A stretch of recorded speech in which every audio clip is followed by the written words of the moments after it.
Devontae Tank Davis. Let Shakur Stevenson. Devin Haney know y'all ain't built like that, bro.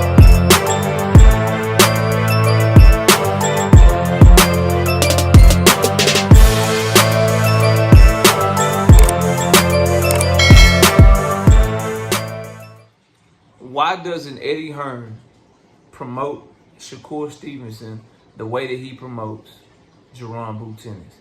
Smash the like button, subscribe to the channel, share the video, turn on your notifications. Catch me live Monday, Wednesday, and Thursday night at 7:30. Also live Sunday mornings with the Singing OG KQKC Boxing Network.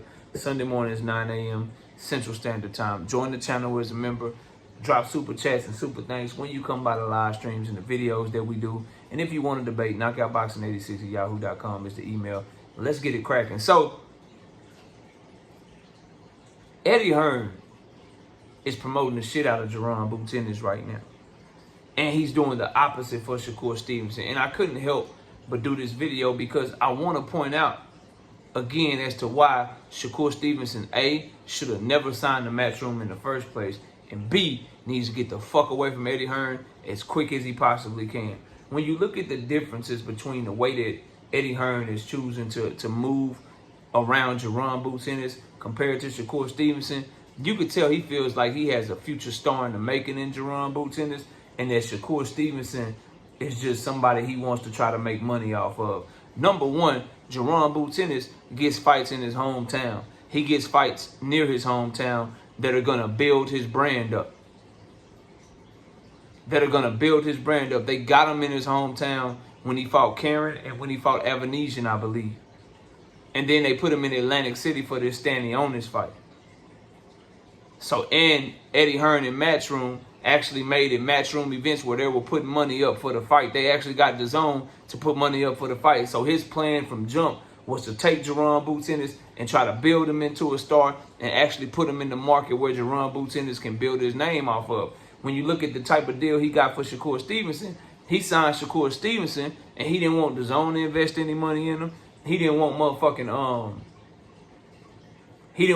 to invest any money in him. He didn't invest any money in him from Matchroom. He got Shakur Stevenson signed to a deal and tried to put him in motherfucking Saudi Arabia on a Riyadh season card so Turkey could pay for Shakur and Eddie Hearn could just collect a promotional fee.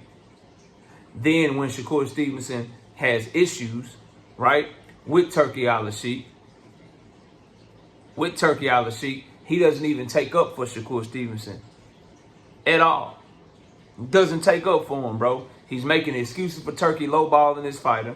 He's making excuses for Turkey not paying Shakur what he said he was going to pay him because the fight moved from Saudi Arabia to New York.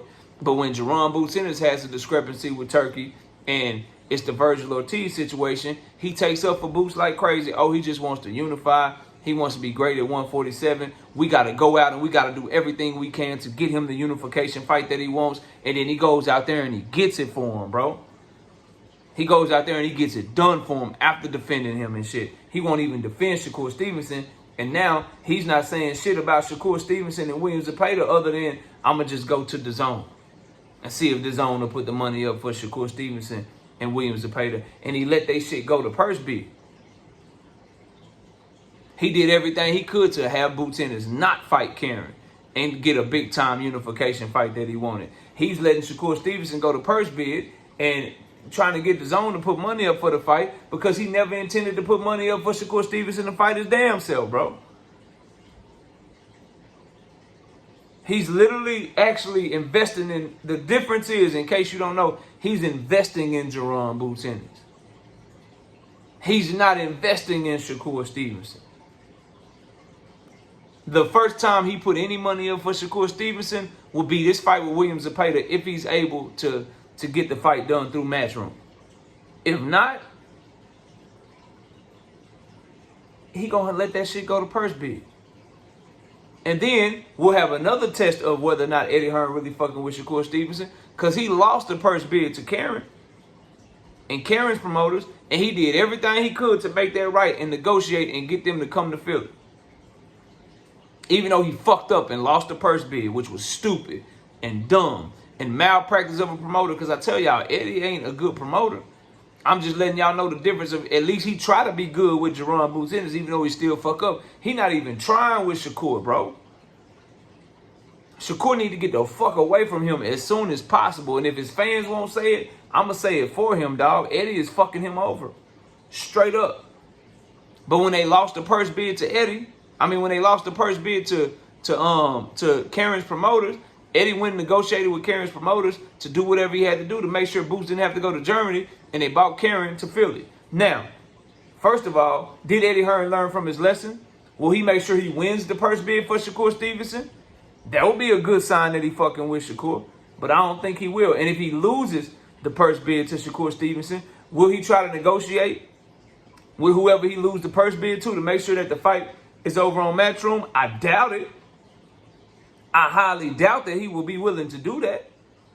I can't wait to see it, but so far, his actions towards Shakur compared to his actions towards Jaron Boots Ennis leads me to believe that Shakur is not going to get the same level of effort that Jaron Boots Ennis is getting from Eddie Hearn, because he hasn't been giving him the same level of effort from the moment they both signed to him, bro. Straight up. He made Standing On's team an offer Standing On couldn't refuse. He ain't made a single offer for Shakur Stevenson's fight that he won with Williams and Page. He made Standing On a unification offer he couldn't refuse. He made Brian Norman Jr. an offer that he shouldn't have refused. He ain't even sent the offer to Shakur Stevenson's mandatory yet, bro. Think about that shit, fam. Boots Ennis is getting offers sent to champions that are promoted by other promoters. Barrios promoted by PBC. Standing On is promoted by PBC. Brian Norman Jr. promoted by Top Rank. Charles Conwell promoted by Golden Boy Promotions. Eddie Hearn is sending Boots offers for Boots Ennis fights to damn near every promoter under the sun, bro. He hasn't made a Shakur Stevenson offer for anything yet. For not a single fight. He ain't made a Shakur Stevenson offer for Muratalla. He ain't made a Shakur Stevenson offer for Zapata. He didn't put up the offer for Schofield. He didn't even put up the offer for Shakur Stevenson to fight his own fighter, Joe Cordina. Every offer that Shakur Stevenson has got since signing to Eddie Hearn has come from somebody else. That somebody else being Turkey Al-Sheikh. While he's putting up offers on his own on Jaron Boots Ennis' behalf, bro. Tell me that you fuck with Jaron Boots Ennis way more than you fuck with Shakur Stevenson without telling me that shit, bro. But yet, Shakur will say Eddie is the best promoter in the world. I mean, if anybody, even though that's not true, if anybody should be saying that, it should be Jaron Boots Ennis, not Shakur Stevenson, bro. So, I remain pessimistic about this whole Shakur Zapata shit. I think it's some bullshit in the game. I think they getting ready to fuck that boy out of Newark, New Jersey over. And I hope that Shakur Stevenson comes out on top with his belt and is able to just be so dominant and be so good in the fight to where they can't fuck him over. Because I think it's some bullshit in the game with DAZN, Turkey, Eddie, and Oscar all in cahoots against Shakur Stevenson. But y'all let me know what y'all think. Smash the like, subscribe to the channel. We'll see y'all soon. Peace. Gervonta Tank Davis. Let Shakur Stevenson. Devin Haney know y'all ain't built like